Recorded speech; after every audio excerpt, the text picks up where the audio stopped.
새벽에 저희 교회는 성탄 주일 바로 직전 토요 새벽 예배는 토요 새벽송 예배라 그래갖고 했는데 어제 새벽에 유치부 아이들이 20-30명이 나와가지고 이렇게 합창을 하는데요. 이뻐 죽겠어요. 너무 예뻤어요. 저는 그렇게 생각합니다. 아이들이 성탄에 대한 아름다운 기억이 있고 성탄 예배의 따뜻함을 경험한 사람은 은혜의 주류에서 벗어나지 아니하고 우리 아이들도 평생 그 기억을 하면서 살아가는 가운데 이상한 판단, 이상한 행동, 신앙의 헛발질을 하지 않을 것입니다.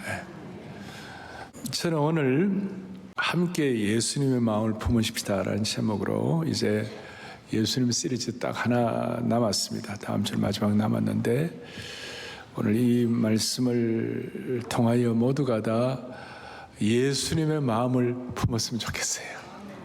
예수님의, 어릴 때 배웠어요. 예수님의 마음은 고요한 연못, 알 사람만 알도다. 주님의 마음을 본받는 자, 내 마음의 평강이 찾아오면 험악한 세상을 이길 힘이 하늘로부터 임함이로다. 주님의 마음, 설교 그만하고 본받아 살면서 그 거룩하심 나도 이루리.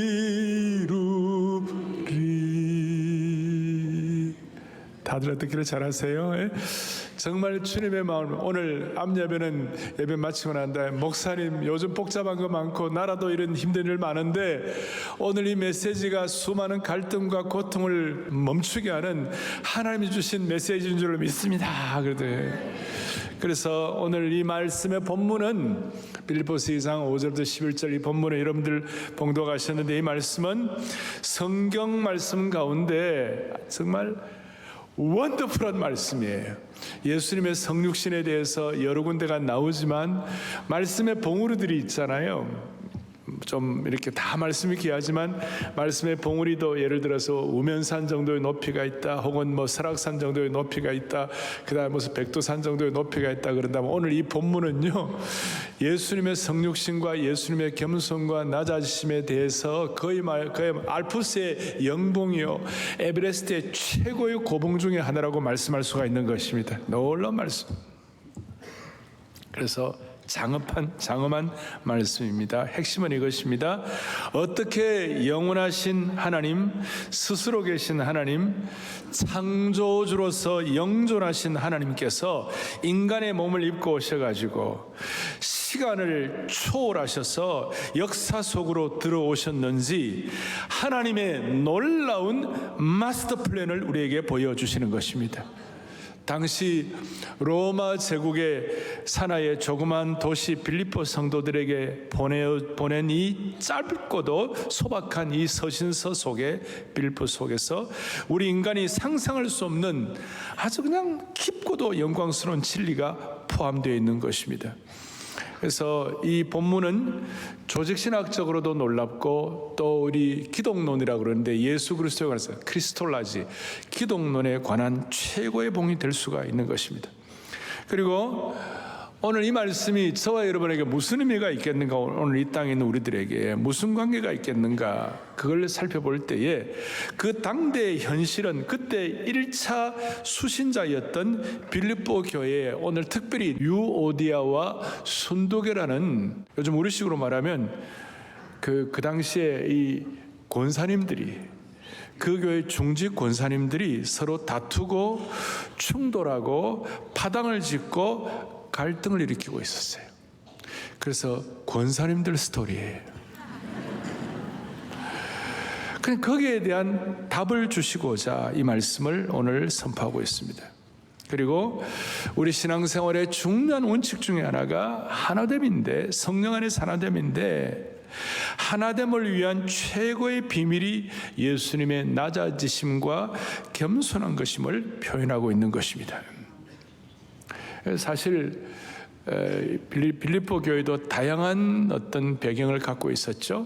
빌립보 교회 성도들 가운데 빌립보 간수가 있었고, 예수 믿고 간수로 있다 예수 믿고, 또 자주장사 루디아라는 여성 사업가도 있었고, 귀신 들린 여종이었다가 귀신 들렸다가 회심해가지고 이렇게 변화된 그런 성도들도 있었고, 여러 종류의 다양한 배경을 갖고 있었습니다. 오늘 이 예배도 수많은 분들이 예배를 드리시는데 여러분 모두가 다 다양한 배경을 갖고 있잖아요. 근데 우리가 하나 된다, 이게 쉬운 일이 아닌데 오늘 그 일을 어떻게 해결할 수가 있겠는가, 그렇게 오늘 이제 본문의 배경이 되고 있습니다.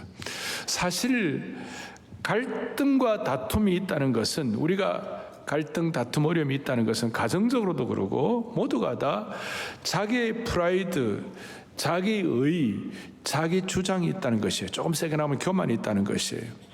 그러니까 오늘 이 말씀을 가지고 하나됨을 파괴하는 교만과 자기의를, 오늘 이 말씀을 가지고 자기 주장을 처리하고 해결하는 능력이 있기를 바라는 것이에요.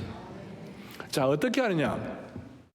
세상 사람들은 갈등과 다툼과 문제가 있었을 때 그 문제를 어떻게 해결하느냐? 타협을 하는 거예요. 타협. 어느 정도 서로 동의하는 수준까지 서로 타협을 하는데, 대신 자기 주장이나 자기의나 자기 프라이드나 자기 교만은 나름대로 유지하면서 타협하는 것입니다. 소위 서로 체면치레하는 경우가 많이 있습니다. 근데 세상적인 이 타협이라는 것은 거룩함이라든지 영적인 깊은 차원, 영적인 능력, 예수님의 주님 되심, 성령의 내주하심과 충만함, 이런 것을 잘 모르는 사람들이 가질 수 있는 나름 해결책이라고 말할 수 있습니다. 물론 그냥 겉으로 봉합하는 것입니다.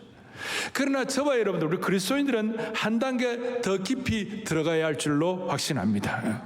그리스도인들에게도 분쟁과 어려움이 생길 수 있지만 그 분쟁과 어려움이 생겼을 때에 오늘 이 말씀이 잘 적용될 수만 있다면 그 어려움과 분쟁은 오히려 하나 될 수 있는 좋은 계기가 될 수가 있어요. 이게 신앙의 비밀이고, 오히려 그리스도인에게 있어서 갈등과 충돌도 오늘 이 내용이 잘 접목이 되면 거룩한 전화위복의 역사를 주시는 것입니다. 제가 한 번씩 말씀드립니다마는, 어려움을 당해가지고 누군가의 조언을 들어야 할 상황이 되었다면 누구의 조언을 들어야 할 것인가? 자기의나 자기 주장이나 자기 명예나 이런 어떤 자기 프라이드, 자기 똑똑함을 가지고 적당히 타협하는 사람들의 말을 들으면 안 되고, 우리 그리스도인들은 영적으로 깨어지고 은혜 받고 죽음을 통과한 사람들의 조언을 들어야만 하는 것입니다. 그러니까 자기를 부인해 본 사람, 자아가 깨어져 본 사람, 자아를 부인한 사람들의 조언을 들어야만 하는 것입니다.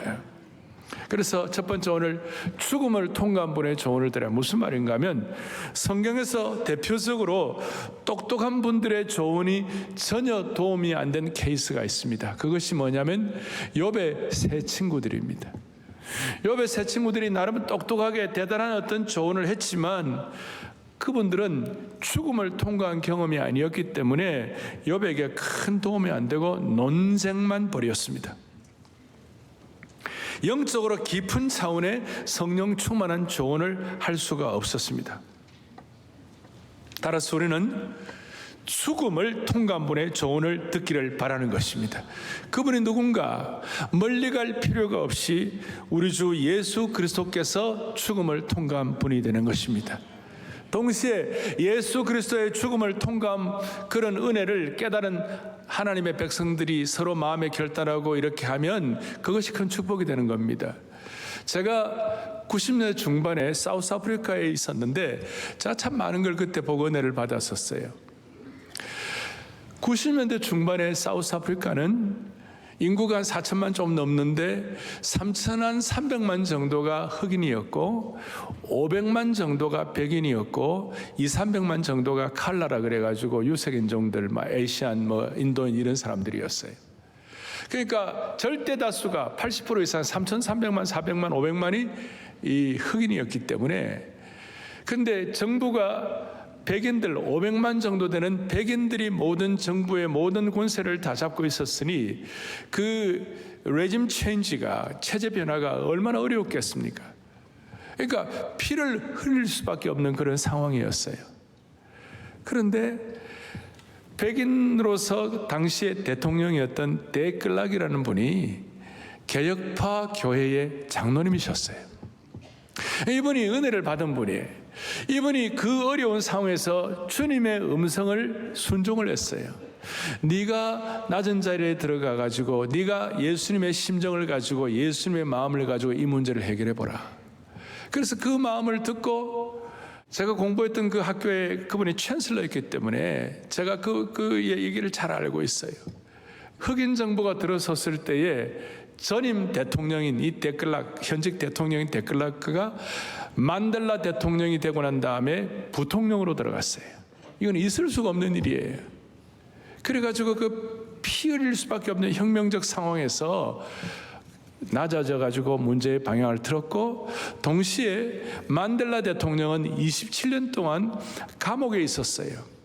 감옥에 있어가지고 감옥에서 나와가지고 복수하려는 그런 많은 분위기가 있었는데, 만델라는 억울하게 27년 동안 열악한 감옥에서 고통스럽게 지냈지만 감옥에서 나와서 말한 일성이 뭐냐면, 내가 기도를 하는데 주님께서 용서라고 그러셨다. 진짜 용서는 강한 자만이 용서할 수 있다. 용서하지 못하는 것은 약한 자의 특징이다. 용서하지 않으면 과거의 사슬의 메인 죄수가 되고 말 것이다. 그래서 사우스아프리카는 거의 피비린내 나지 않고 정권 교체가 일어났던 유일한 나라가 되었습니다. 주님이 심정을 전임 대통령, 후임 대통령이 깨달아가지고 서로 주님의 마음을 가졌을 때 역사적인 평화의 체인지가 된 줄로 믿습니다. 이거예요. 오늘 이 죽음을 통과한 분의 조언을 듣기 위하여 본문을 더 깊이 살펴보겠습니다. 자, 오늘 본문에는 주님의 낮아지심을 말씀하고 있는데, 주님의 낮아지심이 어떻게 시작이 되었는가? 6절에서는 이와 같이 나와 있습니다. 그는 뭐라고 말해요? 그는 근본 하나님의 본체시다. 이 본체란 말이 중요한데, 본체라는 말은 하나님과 동등하다 그 뜻이에요. 하나님처럼 영존하시고 하나님처럼 완벽하시고 하나님처럼 스스로 계시고 그 하나님과 동등하시다 이 말이에요. 그러니까 하나님과 동등함은 예수 그리스도의 고유한 특성이다. 그런데 6절 뒤에 보니까 뭐라고 나왔냐면, 본체신데 하나님과 동등됨을 취할 것으로, 그 다음에 어떻게 해요? 여기지 아니하시고 이렇게 나와 있어요. 동등한 분인데 동등됨을 취할 것을, 당연히 동등함을 취해야 되는데 동등함을 취할 것으로 여기지 아니하시고, 안 취하시고, 그 말이에요. 이 말씀이 왜 이렇게 중요한가 하면, 인간의 대부분의 문제는 하나님과 같아지려고 하는 데서부터 사람의 대부분의 문제가 출발이 된 것입니다. 이것은 사탄이 우리를 유혹하는 것인데, 사탄의 가장 큰 특징은 하나님과 같이 되려고 한 것이에요. 이사야 14장에 보면 뭐라고 나와 있느냐면요, 지극히 높으신 하나님과 같아지리라. 하나님과 동등하게 되기를 원한다. 아담과 하와가 선악과를 먹은 것도 하나님같이 되고 싶어가지고 하나님같이 되리라. 인간이 바벨탑을 쌓은 것도 하나님처럼 되려고, 이스라엘 백성들이 우상 숭배한 것도 하나님처럼 되려고. 지금도 21세기에 우리는 바벨탑을 쌓으면서 하나님처럼 되고 싶어가지고 하나님과 같은 키높이를 맞추고 싶어하는 것이. 그런데 주님은 하나님과 키재기를 하기를 원치 않으시고, 하나님과의 동등한 특권 그거 원치 않으시고, 동등됨을 취할 것으로 여기지 아니하시는 주님의 심정을 깨닫기를 바라는 것이에요.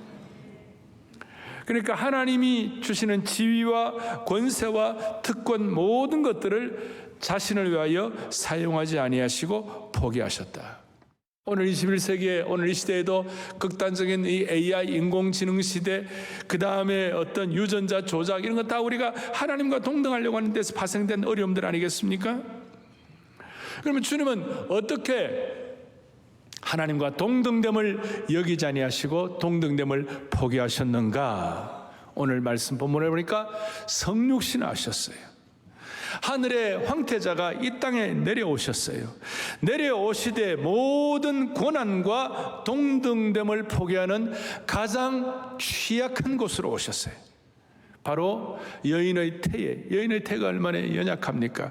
그 여인의 태의 자궁 속으로 오셨어요. 또한 태어나신 곳이 남들이 생각할 때 메시아가 올 때 왕궁에 오실 것이 아니냐. 그래서 동방박사들이 처음에는 헤로드 왕궁을 찾아갔어요.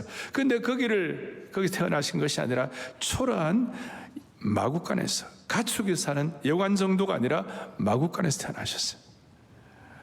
악한 폭군 헤로드 왕 치하의 땅에서 태어나셨어요.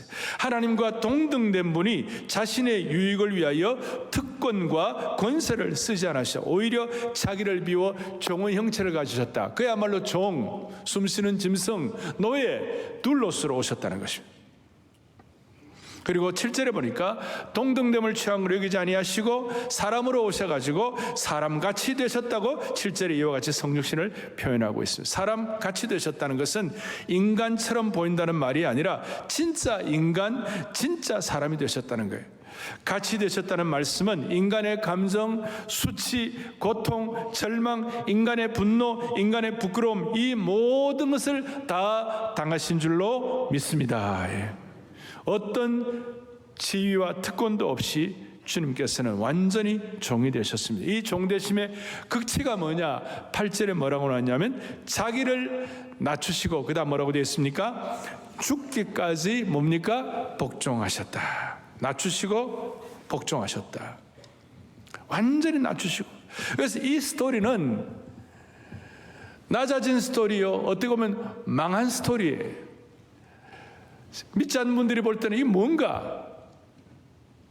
우리 오늘 이 세상에 많은 사람들은 잘되고 승한 스토리를 좋아하죠. 한국 사람이 미국 이민 가가지고 아메리칸 드림을 이루었다. 또 저 동남아시아 사람들이 한국 와가지고 코리안 드림을 이루었다. 아니면 또 뭐 최소한 뭐 개용남 아십니까? 개천에서 용이 났다. 이런 스토리를 우리가 다 좋아하는 것입니다. 그런데 예수님은 완전히 반대, 유명에서 무명으로, 부자에서 가난한 자로, 하늘의 황태자, 존귀한 자가 종이 되신 것입니다. 이런 스토리가 이 세상에서는 별로 가치 있게 여겨지지 않습니다. 사람들은 독립적이고 자수성가한 사람들의 이야기를 좋아하기 때문에 요즘 아이들에게 부모님들이 겸손을 가르치고 낮아지는 것을 가르치는 부모는 거의 없습니다. 더더구나 예수님처럼 그 겸손이 고통과 치욕과 십자가의 죽음으로 이어진다면 누가 원하겠습니까? 그런데 그걸 목표로 해서 한 건 아니었는데 그 결과가 뭐냐? 오늘 뒤에 보니까 9절에 보니까 이름으로 하나님이 그를 지극히 높여 모든 이름 위에 뛰어난 이름을 주신 줄로 확신합니다. 이라는 거예요. 그러니까 아주 그냥 극적으로 낮아지셨는데 극적으로 높아주신 것이에요.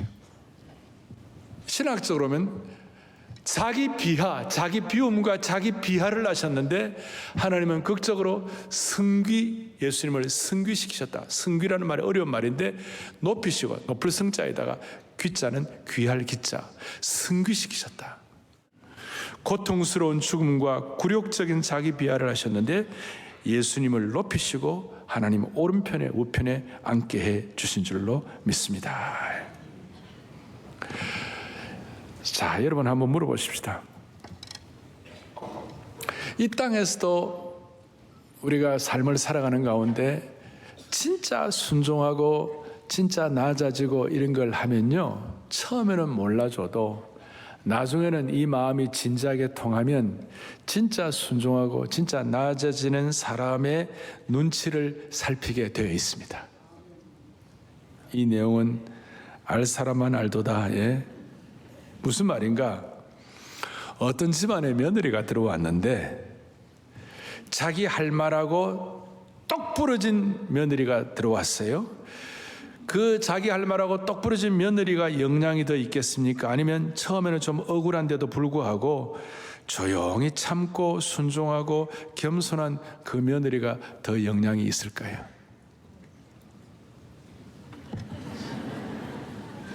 결국은 시어머니도 시아버지도 시누이 할 것 없이 모두가 그 순종자라는 겸손한 그 며느리의 눈치만 슬슬 살피게 돼가지고 진짜 영향력 있는 사람이 되는 것이에요. 아멘도 조금만 하시잖아요. 이런 말, 가만히 있으면 가만히 취급한다, 이런 말이 있어요. 이건 세상 사람들이 하는 말이고, 우리가 오늘 이 주님의 깊은 진리와 신비를 깨달아 가지고 주님의 겸손과 주님의 거룩한 자기 비하를 통하여 하나님이 어떻게 승귀시켜 주시는가, 이걸 제대로 깨닫게 되면 우리가 이걸 목표로 한 건 아니지만 이걸 잘하면서 순종하게 될 때 하나님께서 우리를 높여주시는 것이에요.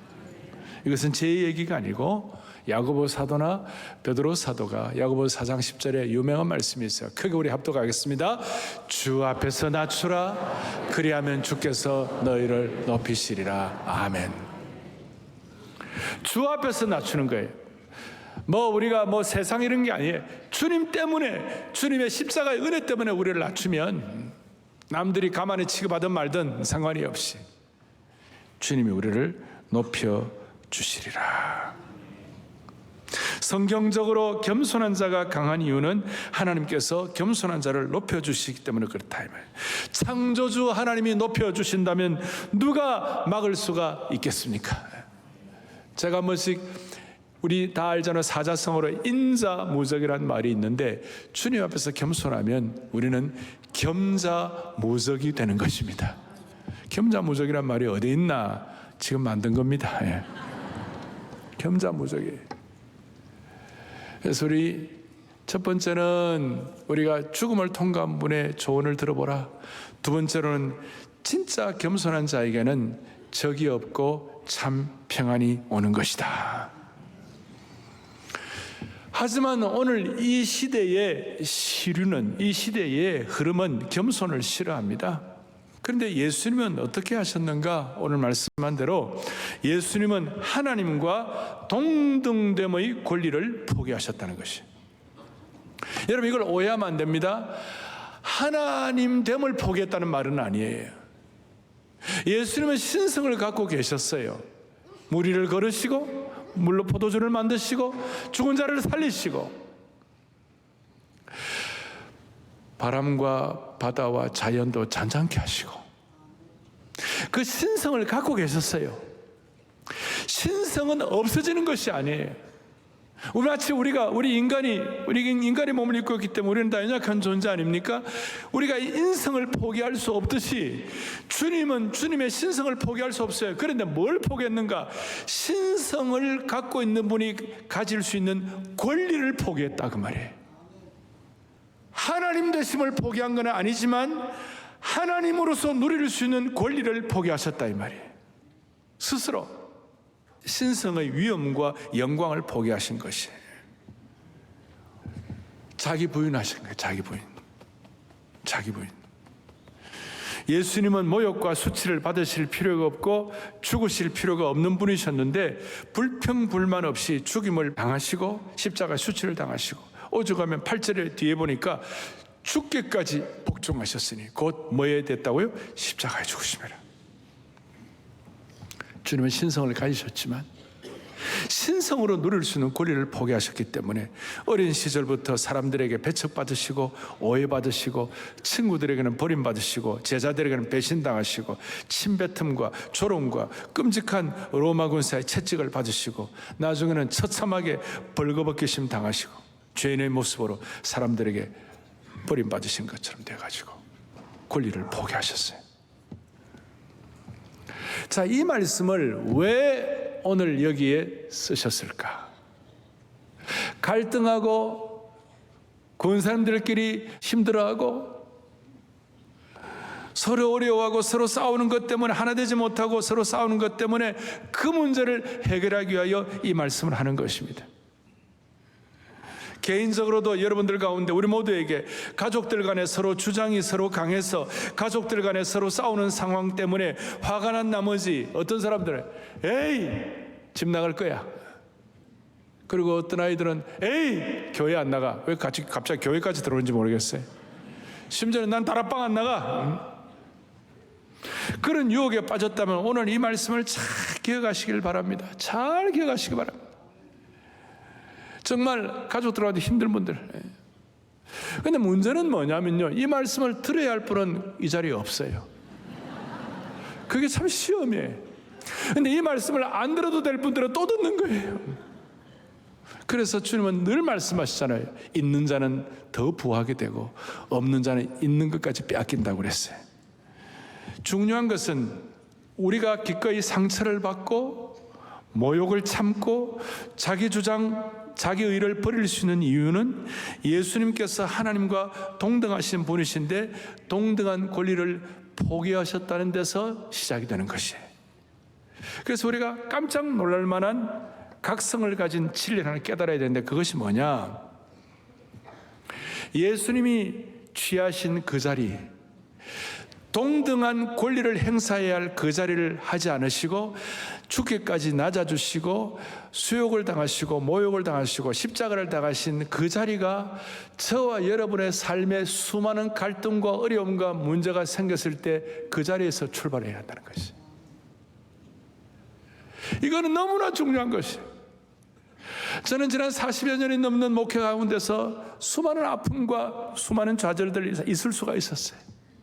근데 마지막 결론은 뭐냐면 모든 것의 해결 방법은 내 주장과 내 의가 아니라 예수님이 당하신 그 모욕의 자리, 십자가의 자리, 예수님이 당하신 그 어려움의 자리, 그 자리가 문제가 타협이 아니라 진짜 문제가 해결되는 출발점이 되었다 이 말이에요. 신앙생활의 모든 갈등과 충돌의 최선의 출발점은 예수님이 당하신 십자가의 수치의 자리가 되어야만 하는 것입니다. 다시요, 어렵고 힘들 때마다 주님이 당하신 그 수치의 자리가 우리가 출발해야 할 출발점이라니까요. 여러분, 이것만 생각하면 이 세상의 타협 정도가 아니라 영적인 깊은 은혜에 충만한 기적 같은 해결 방법을 주님이 해결해 주시는 것입니다.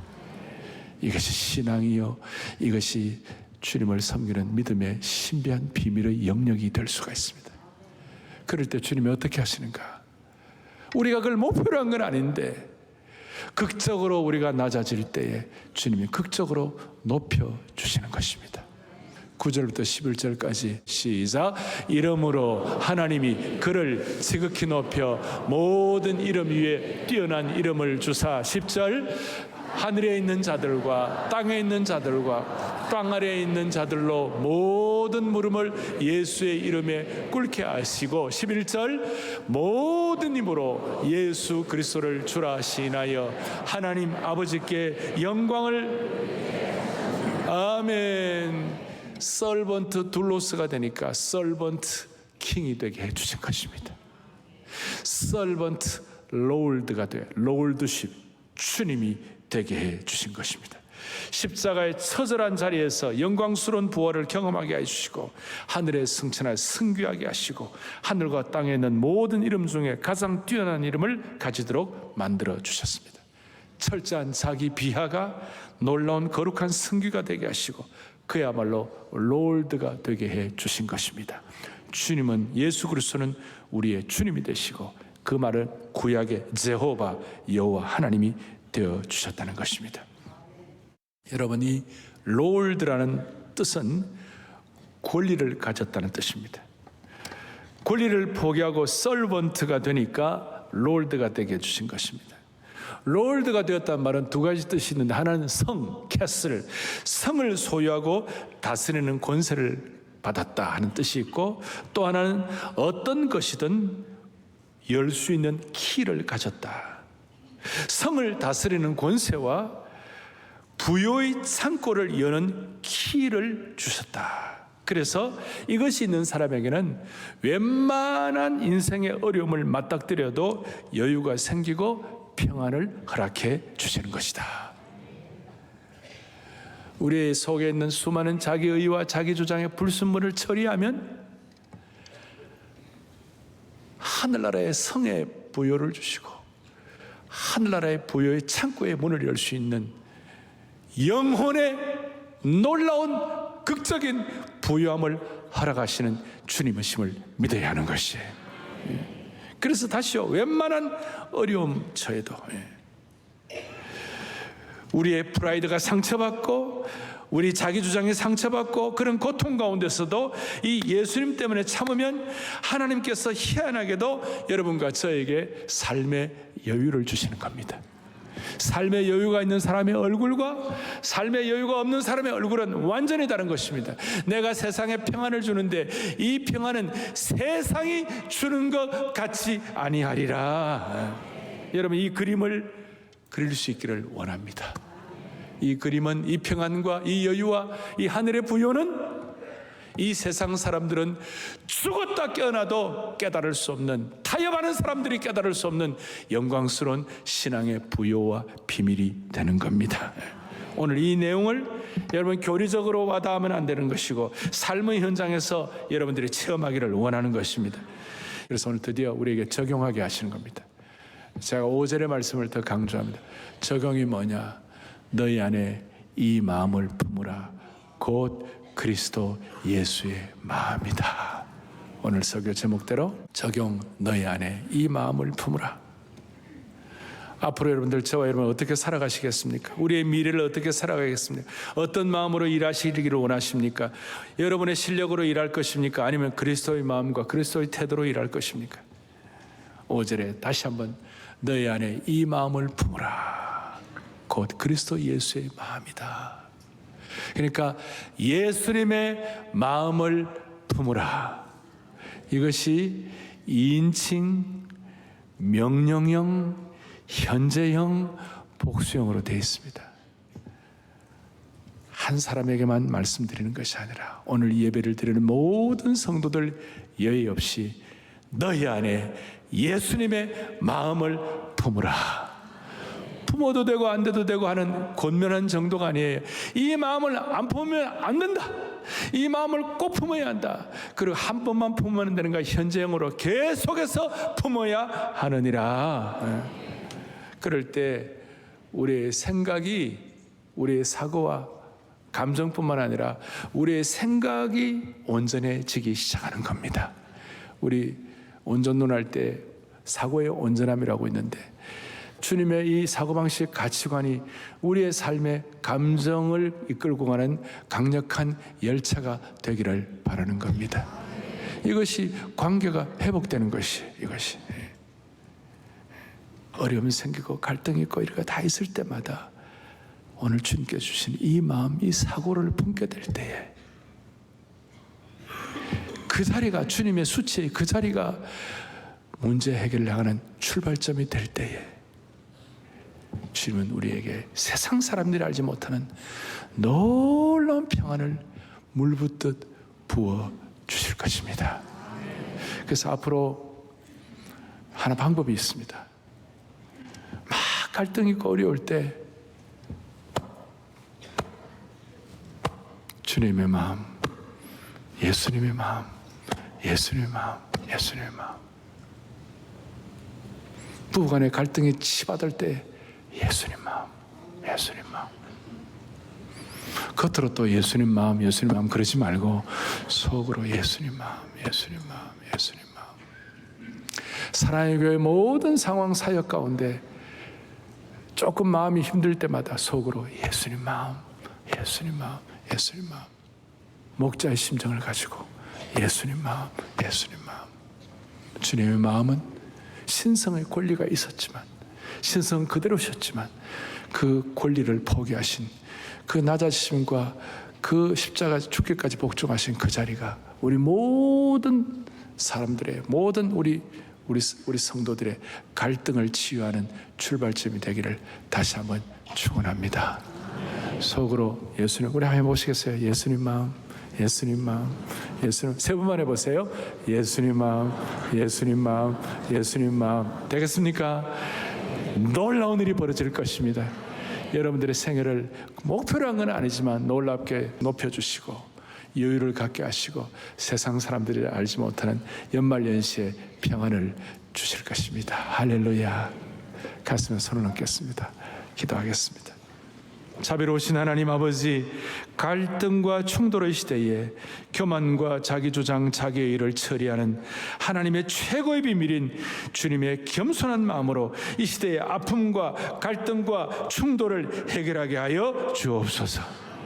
우리가 모욕과 수치로 고통당할 때에 예수님께서 고통당하신 십자가의 바로 그 자리에서 내 자기 비하와 권리의 포기로 모든 고통을 이기는 극적인 대반전을 감당하는 성도들로 삼아 주시옵소서. 예수님의 겸손한 마음으로 이 민족의 상처난 감정을 품어 치유하는 한국교회가 될 수 있도록 은혜 위에 은혜를 덧입혀 주시기를 원하오며, 겸손하신 우리 주 예수 그리스도를 받들어 간절히 기도 올리옵나이다. 아멘.